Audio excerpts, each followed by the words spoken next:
Jó napot kívánok, én Nagy Imre vagyok, és ebből a Magyar Tudományos Akadémia által kiírt pályázatban kapcsolódott be a mi modulunk. Összesen 4 modul van, úgy hívjuk őket, vagyis hát Kárpáti Anka nevezte, úgy tudom, moholy vagy mohori nagy vizuális moduloknak, hogy lehetőséget adjon a kollégáknak arra, hogy ne csak egy sínpáron szaladhassanak végig, amikor látnak valamilyen problémát, hanem legyen több lehetőség, több alternatíva, amik közül választhatnak, tehát legyen valami szabadságfoga annak, hogy tanítunk. Ez egy alapvető gondolata ennek az egész programnak, és jelzem is, hogy az egyik modul az a vizuális kommunikáció hagyományos és digitális képi eszközeivel foglalkozik, tehát nem különálló módon, hanem összekapcsolva gondolkozik mindenről. Van egy modul, ami kimondottan a vizuális média kultúrával foglalkozik, és ezt egészíti még 2, a környezetkultúra, a tárgykultúra, a tévalkotás, tévelemzés, illetve közösségi tervezés modulja, és végül a miénk a kortárs képzőművészet tanításával kapcsolatos modul. És hát rögtön valamiféle kérdésre jönne válaszolni, mert ez a cím tartalmaz valamiféle ígéretet. Az ígéret az ebben a kortársban, hogy valami olyannal foglalkozunk, ami most a jelen időben történik, tehát valamiféle itt és most helyzetben. Ez persze izgalmas a számunkra, és mégis azt kell mondani, hogy ezt így azért nem lehet ábrázolni, tehát amit az elején elkezdtem, már elmúlt, tehát az idő így elszaladt. A következő helyzet talán jobban megmutatja azt, hogy mit képzelhetünk el valamilyen módon jelenleg. Vissza szeretnék emlékezni egy 2005-ös bemutatóra, a Magyar Tudományos Akadémián mutatták be George McInnesnak azt a munkáját, amit tulajdonképpen tekinthetünk tanulógépeknek. Arra talán mindenki emlékszik, amikor a művészettörténetet tanult, hogy vagy lepedőket ragasztott egymás mellé és alá, és akkor sorolta, hogy mi történik, vagy cédulákat készített magának, és próbálta elsajátítani mindazt, amit tanult. George McInnes munkája az valahogy úgy nézett ki, hogy egy kis cédulán több minden szerepelt egyszerre. Ahogy ott együtt láttuk kiállítva a Tudományos Akadémián ezt a munkát, ezek a lapok egymásról rétegződtek, és nyilván az időből következtően volt egy ilyen hosszanti kiterjedése mindennek, de számomra az volt az izgalmas, hogy milyen a keresztmetszet. És akkor tudtam elképzelni, hogy mi lehet érdekes egy művészettörténésznek. Tehát a művészettörténésznek van egy jelenbeli élete, tapasztalata és viszonya a világhoz, de ugyanakkor el tudja képzelni, hogy valamikor az régen jelen volt, és megpróbálja azt a viszonyt abban a keresztmetszetben föltárni, tehát nem csak az egymás után következőség lehetőségeit próbálja föltárni, hanem ezeket a keresztmetszeti kapcsolatokat is.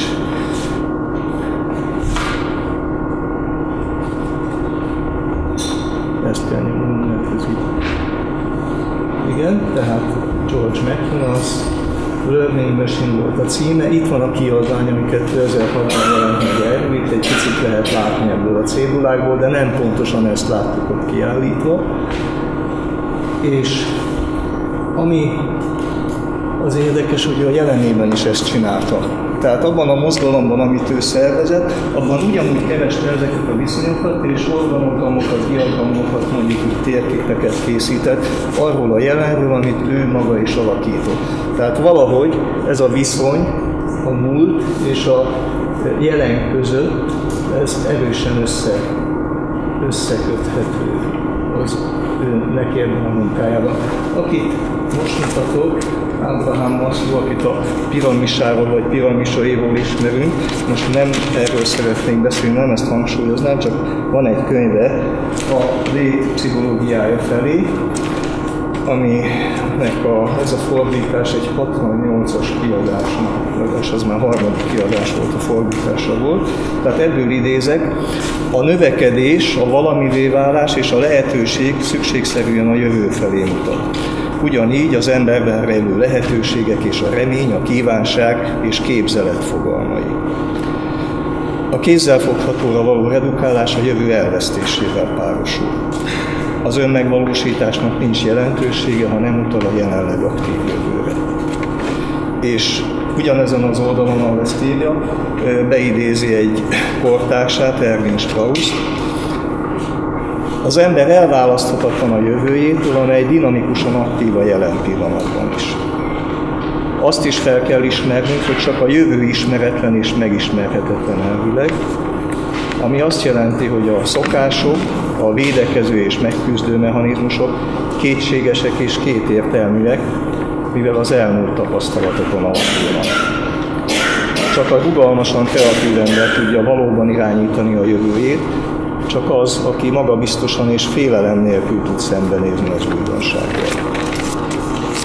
Ha engem valaki megkérdez, hogy személyesen minden helyzetben tudnám-e vallani ezeket az elveket, nem biztos, hogy igent mondanék neki.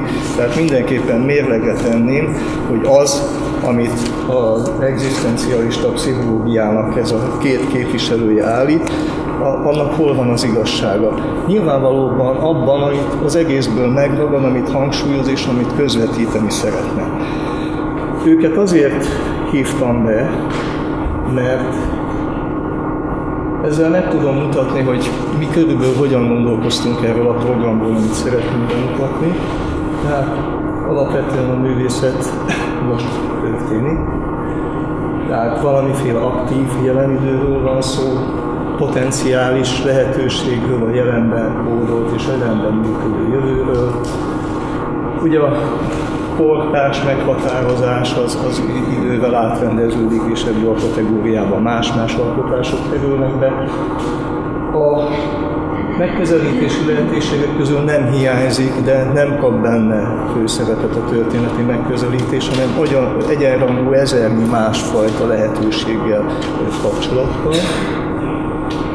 És úgy gondoljuk, hogy azok a példák, amelyek megjelennek a programokban, azok éppen azért, mert átmeneti helyzet ez a kortárság, nem túl szerencsés, hogyha mereven kanonizálódnak. Tehát állandó átrendezés folyik, és inkább javaslatnak tekintünk minden olyan példát, ami megjelenik, még akkor is, hogyha nagyon szeretjük őket, vagy nagyon a szívünkhöz nőttek ezek a példák. És elsősorban a szemléletben látjuk a lehetőséget. Tehát pont arra gondolunk, amit kifejezett a két pszichológus néhány sorra, az, hogy a jelenben is aktív jövőre koncentrálunk ebben a programban. Az alkotó megközelítést tekintjük olyannak, amivel tulajdonképpen viszonyulhatunk mindahhoz, amit mégiscsak a tudás, a tanulás fontos részének tekintünk. Ez vonatkozik az ismeretekre, vonatkozik az eljárásokra, amelyek megtanulhatók, megismerhetőek, esetleg kidolgozhatóak, illetve a kapcsolódásokkal, amelyek vagy készen vannak, vagy pedig éppen létrehozzuk ezeket a kapcsolatokat. Ezt vázlatnak kell tekinteni, tehát a programnak van egy szövege, azt leírtuk, megfogalmaztuk, az én szerepem körülbelül annyi volt, hogy figyeljek, írjak, és időnként író-deák szerepet töltsek be akkor, amikor végig kell gondolnom, hogy miről beszélgettünk korábban. Tehát több ilyen címszó lesz, a célokat, valami, hogy mondjam, az talán a legfontosabb, hogy amikor a vizuális kultúra tantárgyról beszélünk, akkor nem önmagában képzeljük el, hanem mással való kapcsolatában képzeljük el. Tehát a célunk nem feltétlenül speciális képességeknek a kibontakoztatása, hanem komoly célunk az általános képességek kibontakoztatása, és az általános képességeket, azokat a kortárs művészet lehetőségeivel erősítjük. Természetesen Beke László előadásából is következik, hogy szerteágazó kapcsolatai vannak a kortárs-művészetnek, és kiváló alkalom lehet arra, hogy az általános célú fejlesztés is nagy szerepet kapasson. Itt most néhány címszó szerepel majd az általános képességek alatt. Úgy gondoljuk, hogy nagyon sok olyan dolog van, ami az általános képességekben fontos lesz, és úgy érezzük, hogy a művészeti jelenségek gyakorlatában szinte hétköznapi, tehát ismerjük, viszont kérdés, hogy az általános képességek kibontakoztatásában ismerik-e ennek a súlyát, tehát most ezek következnek egymás alatt gyorsan. Tehát van-e kezdeményezés, kísérletezés, van-e közvetlen tapasztalat, a közvetlen tapasztalat alapján valamiféle megértés, következtetés, asszociálunk-e, elemzünk-e, kombinálunk-e, miközben tanulunk, tudunk-e problémát meghatározni, koncepciót alkotni, dönteni, kifejezni több csatornán, esetleg különböző csatornák közötti átjárással, tudunk-e folyamatot szervezni, tudunk-e a megoldások során több mindenre figyelni, gyakorlati és elméleti szempontokra egyaránt, tudunk-e összetett módon építkezni, a reflexió szerepele, az önreflexió szerepele, egyáltalán szerezhetünk-e valamilyen módon még tapasztalatot alkotó folyamatokról, nem csak művészeti alkotó folyamatokról, fogalmi bázis van-e, tehát valamilyen módon tudható a nevelés során, fogalmilag is kialakul az, hogy mi az, hogy alkotás, és ismét nem csak a művészeti területekre gondolok. Ezen kívül még létezik-e sokrétű munka, van-e lehetőség a rugalmas gondolkozásra és tevékenységre, együttes és önálló tevékenységre, motiváció személyes formáira.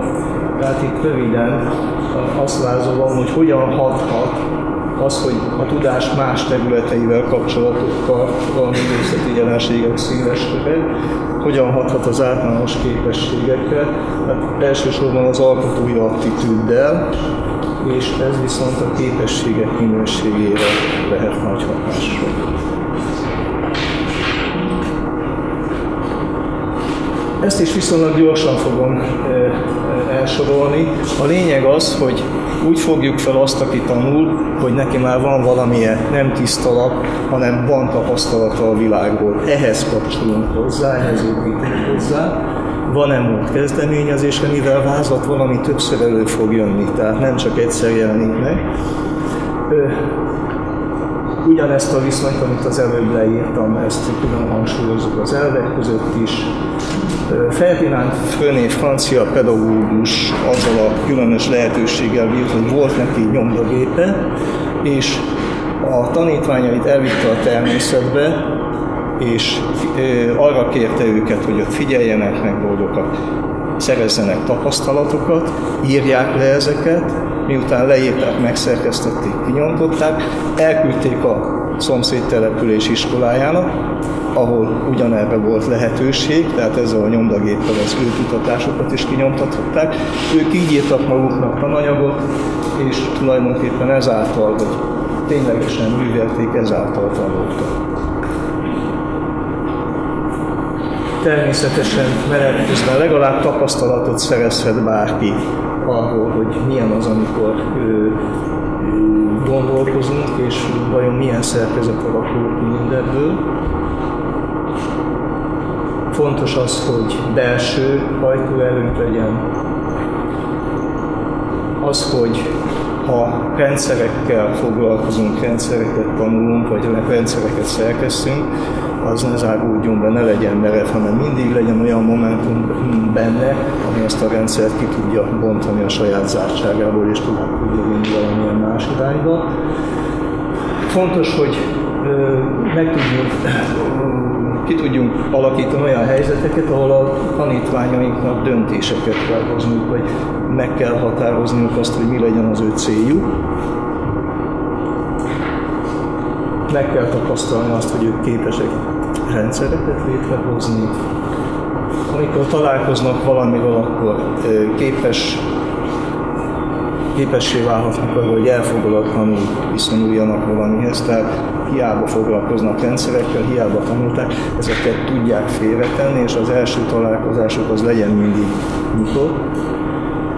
És természetesen nem zárható ki a modellszerűség, amikor az, amivel foglalkozom, az a modell átvonulhat egy másik területre, vagy vonatkozhat én rám is, amivel kifelé foglalkoztam, hogy milyen folyamat zajlott bennem. Tehát ezek a kölcsönös kapcsolatok megjelenhetnek benne.